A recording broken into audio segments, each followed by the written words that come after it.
ఇష్టపడుతున్నావనే కదా నేను మీ నాన్న ఒప్పుకున్నావు. ఇంత దూరం వచ్చాక తూచండానికి ఇదేమో చిన్నపిల్లలాట. డాడీ ప్లీజ్ మీరైనా మమ్మీకి చెప్పండి. ఇదిగో ఇప్పుడు కూడా మీరు దాన్ని సపోర్ట్ చేశారంటే నేను ఊరుకొని చెప్తున్నాను. మమ్మీ చెప్పే పద్ధతి కొంచెం కష్టం అనిపించినా చెప్పేది మాత్రం కరెక్ట్గా ఉందిరా. మీరు కూడా ఏంటి డాడీ?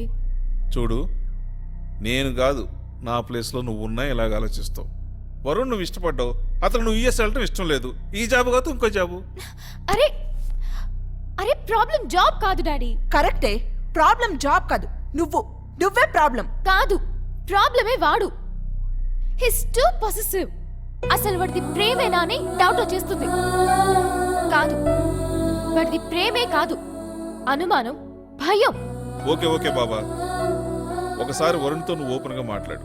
నాకు తెలిసి అతనితో ఓపెన్గా మాట్లాడితే ఏ ప్రాబ్లం అయినా సాల్వ్ అవుతుంది. ఒకవేళ అతనే ప్రాబ్లం అనుకో, నీ డిసిషనే కరెక్ట్ అనుకుంటాను. వాడు ఎప్పుడు ప్రాబ్లం కాడు.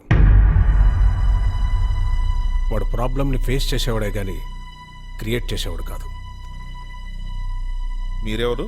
సారీ అండి, మీ పర్మిషన్ లేకుండా లోపలికి వచ్చాను, క్షమించండి. నా పేరు రావు, ప్రీతి ఫాదర్ని. ప్రీతి ఎవరు? Varun ex lover. మీకు తెలిసిన వరుణ్ ఇప్పుడు ఎందుకు ఇలాగున్నాడు, ఒకప్పుడు ఎలాగుండేవాడు మీకు తెలీదు.